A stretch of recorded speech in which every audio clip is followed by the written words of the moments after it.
The prologue begins by the stats of the world being showcased.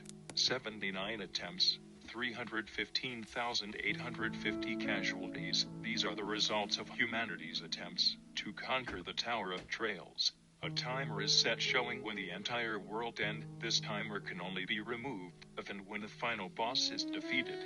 Everyone in the world is in shock and despair, most giving up due to how many had failed, and it was only getting looser and closer to world destruction. The players in-game chat explains how the death tools are too high, and how all the major guilds and their members have tried their best to clear the dungeon, but have failed. Some even go as far as say no one will even attempt it. Some players in the system bid a farewell to other players, as though their life has come to an end. Just then a player appears in front of the boss, giving everyone a glimmer of hope to hold on to. The current views up the stream skyrocket at an exponential rate. The dragon greets the human with a glare and a roar, explaining how humans don't understand the concept of defeat, and understand when to surrender and give up. The player replies there were a few prerequisites he need to have meet before he could make grilled lizard, firing a nasty remark at the boss. The dragon informed the player he will give him a death far more agonizing than most players, adding it's impossible to communicate with such insects, binding the player's body in with metallic chains, allowing for it to launch an attack on the human, saddened of how boring the fight will be. Our mech surprises the dragon by effortlessly reel free from the bind, and evading its attack with such skill. The mech stats how restraining him to launch an attack is too much of a predictable attack, angering the dragon by its words. The dragon is amazed at how capable the mech is. He states he analyzed his moves by the gestures made by his hands. The dragon is impressed to how the mech telling him this had led him to die a more painful death. Just then the dragon launched a large-scale fire breath attack, destroying most things in his path. Luckily the mech successfully dodges it, coming out unharmed. Launching an attack piercing the dragon's scales with his dagger, the dragon is furious, launches a stronger breath attack than the last one. But just before he has time to attack, use his skill, Memory of the World. An infinite library filled with records of skills which he can form. This allows him to call upon two ingredients, Hellfire and Black Tears. The dragon laughs at how he intends to use weak magic to kill him. The mech understands this and mixes these two ingredients to create a greater attack which he calls the Breath of Nothingness. The dragon trembles in fear, questioning whether or not that is the strongest breath used by the strongest dragon in history, the ancient dragon Etherin. It screams how could a mere human have such a skill, and asks who exactly is that human. This is a very strong skills, which wears out the MC, adding that this isn't the first time he is killing this specific dragon. Chapter 1. This episode starts with a narration of which was once played. This game was considered a trash game. This expression refers to how boring, how unbalanced, poorly managed, or how absurdly hard the game was. The name of this game is Tower of Trials. It is explained that when the game was released, hardcore gamers, who took joy in trolling game developers, all took shots at completing and conquering the game.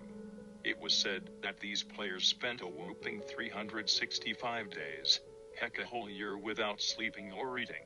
Editor's note, I'm pretty sure you've had passed out on day 30 of your year-long fast, if it is even considered a fast. However, years later, exactly 3 years later, players later realized that this game, Tower of Trials, was an unbeatable game, due to a few systems installed like a practically invincible gate guardian, polar regions where the temperature was -30, and people would be frozen within the 1 hour mark. Labyrinth which span over 10,000 kilometers. Sheesh man, that's a marathon and a half, in fact a lot more than that. The game wasn't intended or designed to be a fun experience, rather it was designed to torture those who played it. Yeah, what a good way to spend 3 years of your life, am I right? With players reacting saying how cursed the game is. Not long after, the game crashed and burned. In fact, to be exact, it almost crashed and burned, because there were still a few hardcore gamers who decided to continue on playing the game, despite how ridiculously hard it was. players like our MC, being awarded the first person to conquer the Tower of Trials. I thought it would be 100 floors, just like in solo leveling. Our tired MC is exhausted, although finding it fun. He also found a sense of accomplishment in certain ways due to how he cleared the tower, despite repeating stages over and over again, until he had memorized all the aspects of it. It was so fun that he dedicated 11 years to playing this game. Sheesh, what one hurdle. The MC, after clearing the last floor, was considering whether or not he should have streamed it. Just then he is congratulated by the system for completing the game, informed of an update in the near future, roughly 12 hours later, and he should continue to enjoy the game.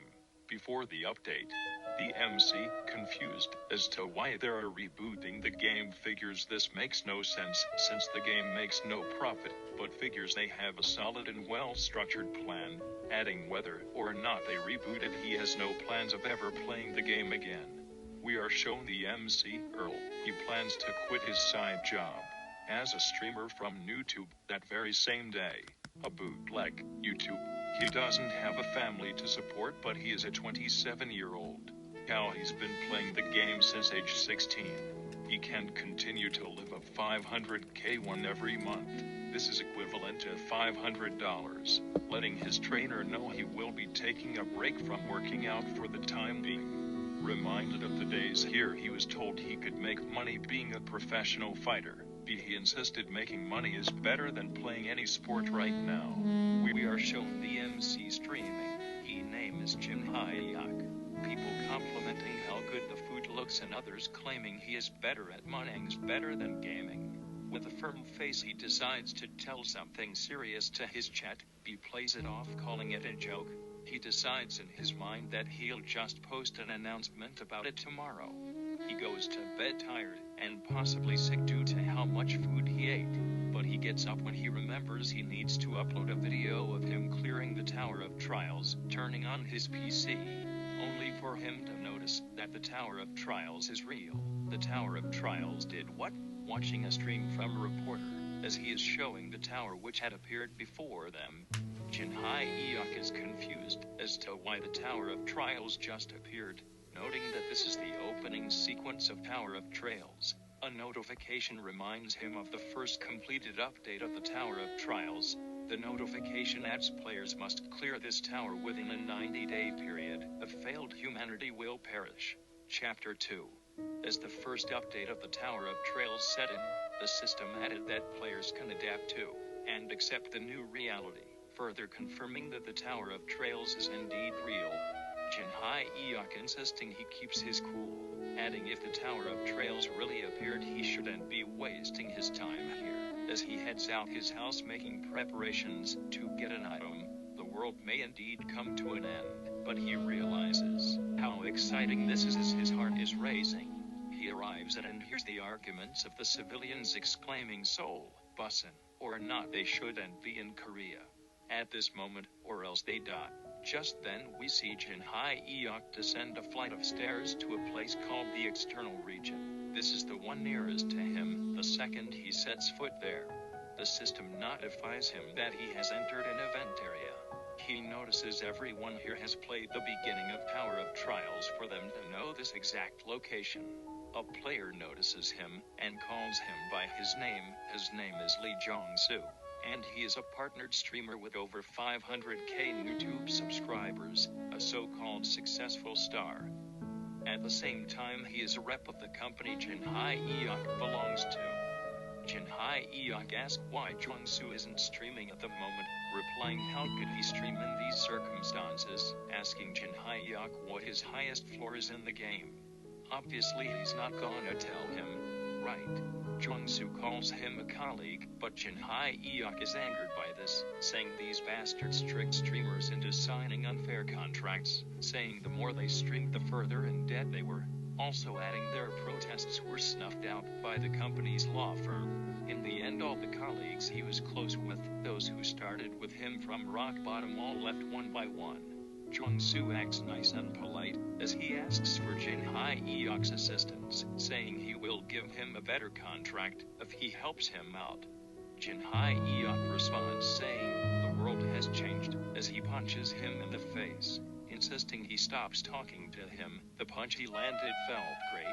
I mean, yeah, it will. He literally scammed you guys and used him like investments to get his pockets rich. Good for you, douchebag. It's about time for the event boss to appear. So Jinhai Eok shifts his focus, the waterfall rumbles and explodes as a giant green tree-shaped boss appears. Jinhai Eok's memory was on point. He stated, "This boss's name is No, as the mangrove of greed. Each appetizing and ripe fruit raises one of the stats of a player, including strength, agility, stamina, and magic. It's certainly a good item, but there are only 4 of them and a lot more people than items. The atmosphere is tense. Players rush to the tree's fruit like a bunch of ants crawling on their food, all fighting for the tree's fruits." Jungsu wipes his face with handkerchief, insisting if they had worked together it would be a win-win situation, saying now it's too late. Jinhai Eok shuts him up by saying he knows nothing about the situation they're in now, insisting now is not the time to act as he grins. Chapter 3. As the players struggle to get a hold of the tree's fruits, one of them is successful, and immediately eats the fruit. "I bet it's as tasty as a juicy apple. Yum yum," he shouts. "I did it." Jinhai Eok speaks to himself saying, most players have no idea that this fruit exists, adding those who play it a few times will only focus on eating the fruit. But hardcore gamers enjoy the more not gonna say that work sadistic process that follows. The tree awakens, smacking all the players on its bark. A player shouts as to how he forgot once all the fruits are eaten the tree gets really dangerous and hostile. Others shout the exact same words as they run the opposite direction of the tree, fleeing. Yet Jinhai Eok and Jungsu remain. Jinhai Eok asks Jungsu if he has given up yet. Jungsu responds raging, of course not, adding he refuses to die here for no reason. Jinhai Eok says it's a shame, as the even can only start once all the fruits have been plucked and eaten.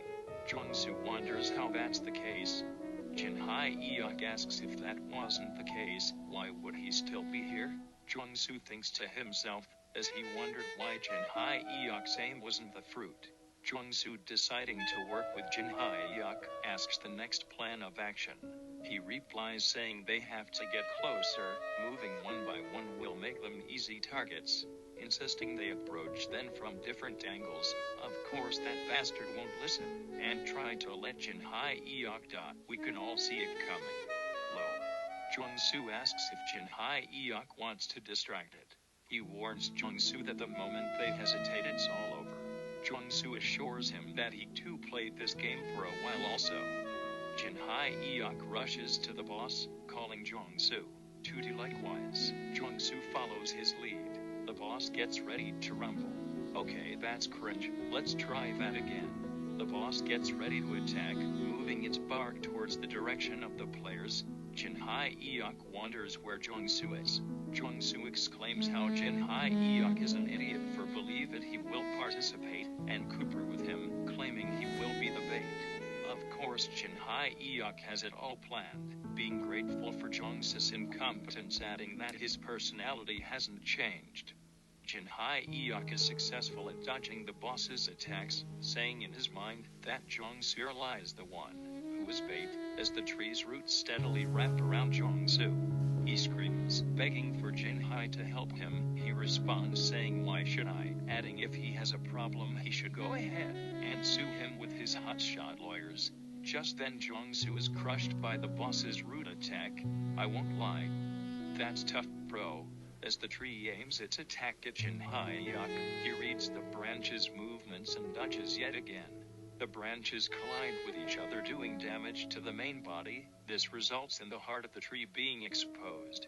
Jinhai Eok picks up a weapon, and wastes no time, as he picks up a shard of wood, although the mangrove tree still has some fight left, using its skill blood-sucking vine.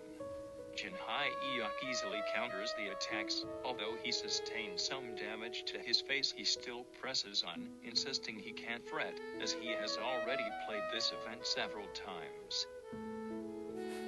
If you would like a part 2, please spam Newbie in the comments.